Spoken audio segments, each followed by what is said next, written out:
Hello, this is Deborah Yao with Black Education TV, and I'm going to be discussing burning bridges. Some people don't just burn them, they blow those suckers up. They blow them up to where there is nothing left.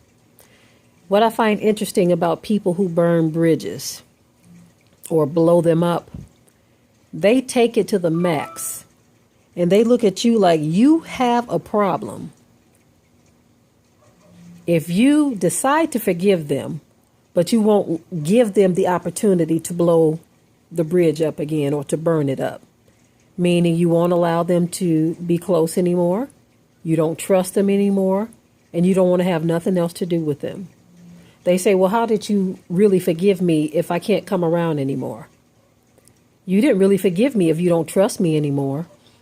One thing people don't understand, especially those of you who burn bridges, like to burn them up and blow them up and all this kind of stuff. One thing you've got to understand, that there are consequences to your actions. And just because a person has decided to free their mind, forgive you, and get this off of their chest so that they can be clear with the Most High, that doesn't mean that they have to be bothered with you anymore. Let me give you a good example of what I'm talking about.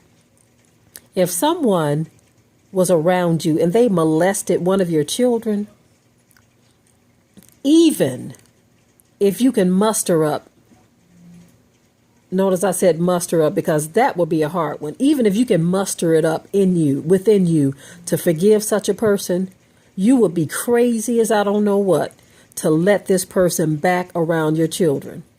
And for them to even think that you are not right or that you're not truly forgiving them if you don't allow them back around in your space, in your face, they are ridiculous. I use such an extreme example so that you can understand that forgiveness does not mean that we go back to the way things were. Forgiveness is one of those things where you're saying within your heart that you will let it go, that you want to find yourself clear with the Most High, so you let it go, right? But that doesn't mean that this person has to trust you, be around you, or have anything else to do with you.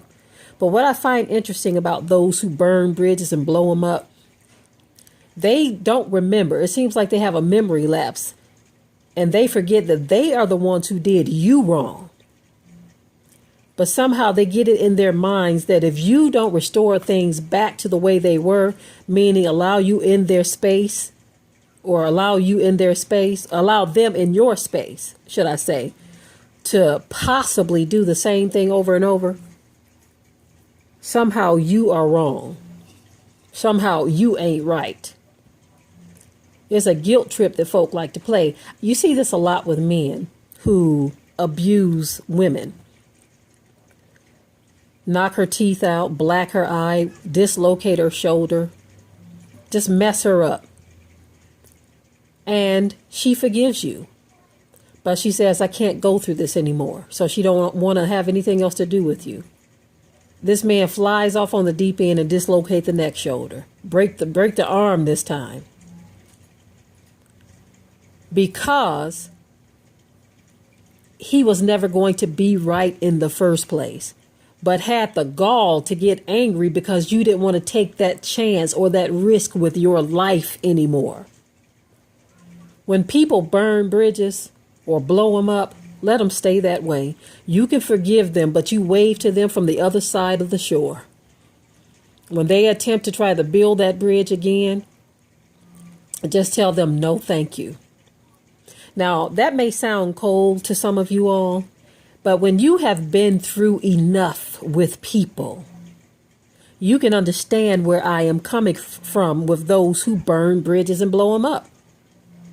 See, the problem is in humanity today, you have people who can do some of the most heinous, devilish, wicked, evil things known to man to you. But somehow in their wicked mind, they think that you are supposed to forgive them and that you are supposed to completely exonerate them and restore things back to the way they used to be.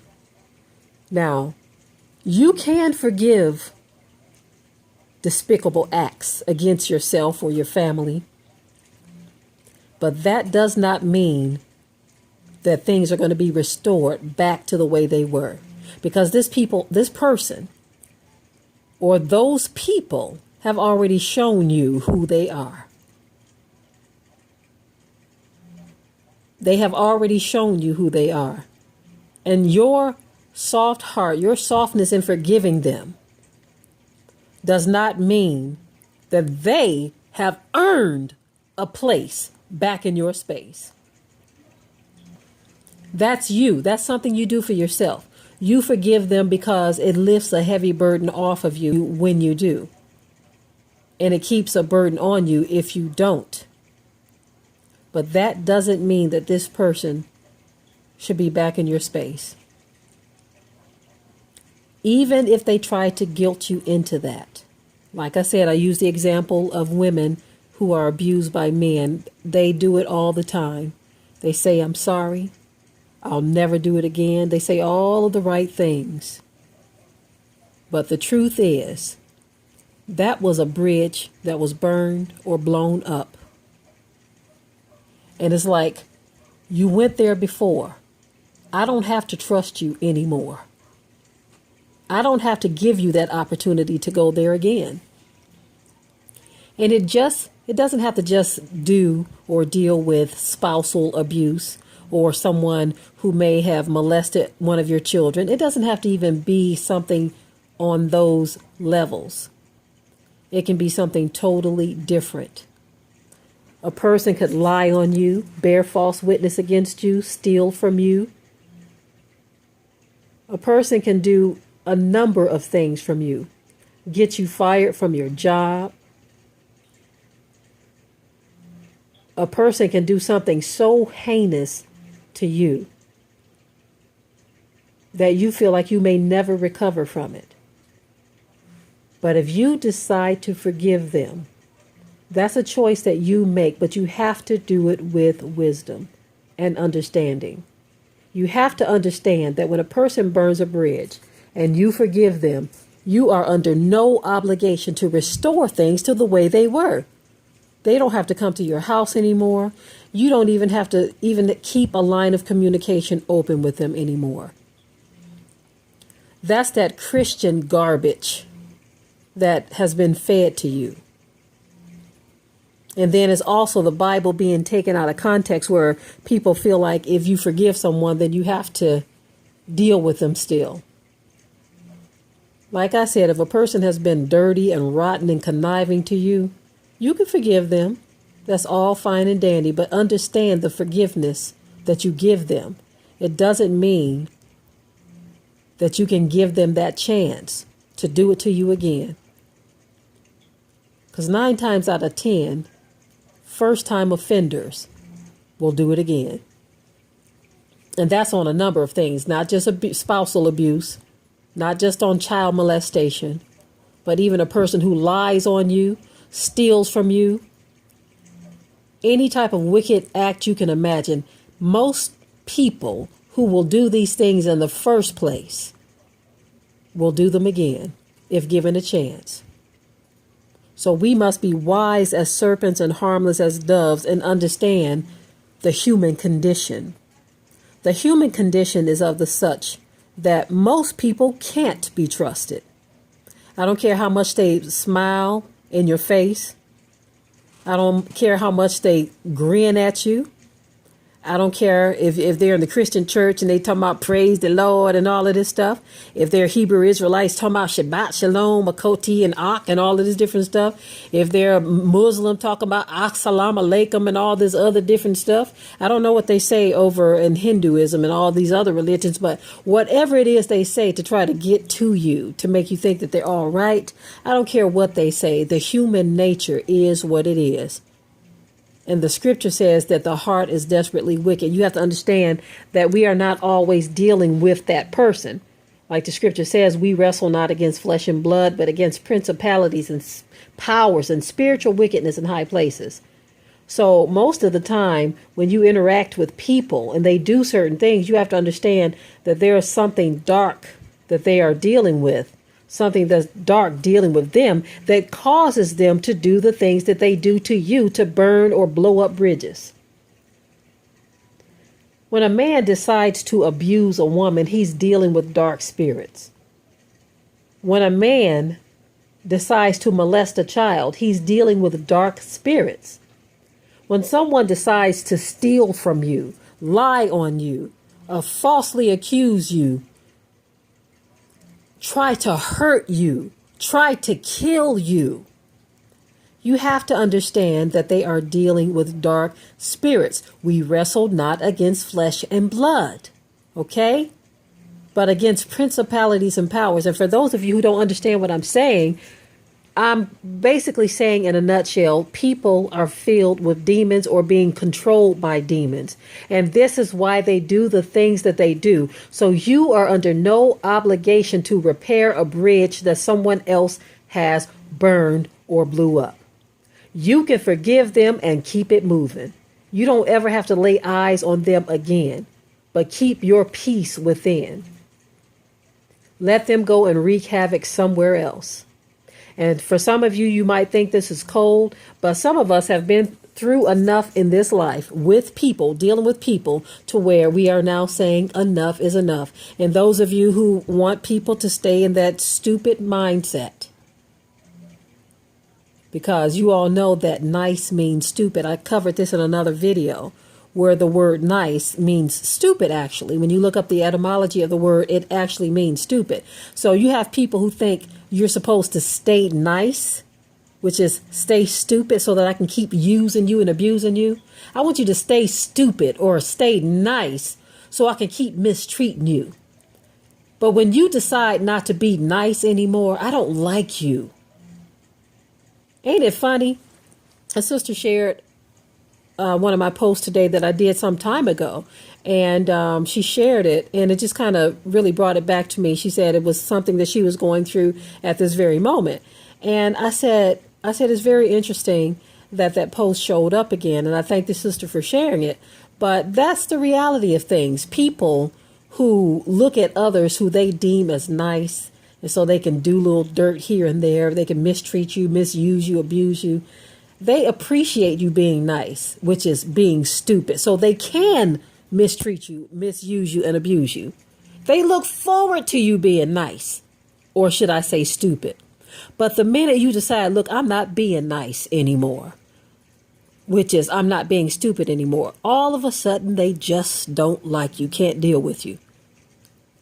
So what is it that you liked about me before? And I'm talking to all of you who have been called nice, and you know that you've been mistreated, misused, and abused.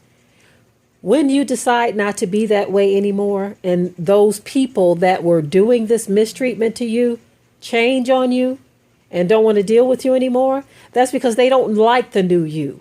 They don't like the one who said, look, I'm not letting you walk over me anymore. They don't like that one. People like you when they can have their way with you, when they can do as they please with you. That's when they like you. In other words, they like you to be stuck on stupid. But the minute you catch a clue and decide to wise up and feed them with a long handled spoon, all of a sudden, they don't like you. But what I have to say to that is arrivederci. Goodbye. Sayonara. It is what it is, family. This is for those of you who have experienced some of what I've talked about in this video. And you have felt like you have been mistreated, misused, abused, lied on, mishandled, whatever it may be. My word of encouragement to you is don't allow people to do that to you. You can forgive, but you don't have to forget. That old forgive and forget cliche, I'm sorry, that don't work. It does not work. I doubt very seriously if there's any parents out here, might be a few, but I doubt very seriously if there are a lot of parents out here who will see someone hurt one of their children, intentionally abuse one of their children, forgive that person, and allow that person to babysit Now, I'm not talking about those cases where you have some mother who's more interested in having a man around than she is protecting her children. I'm not talking about cases like that. I'm talking about a case where a person may be a friend and they hurt one of your children intentionally. I'm just going to be ridiculous and say, hit one of your children upside the head with a baseball bat. I doubt very seriously if any parent would forgive that person to the point of letting them babysit that child. Now, you might forgive them in your heart, but you won't let them anywhere near your child unless you a fool. So now I'm going to close out this video, family. To those of you who like to burn bridges and blow them up, you better get your act together or you're going to find yourself on a lonely island. And with that, I will say, shalom.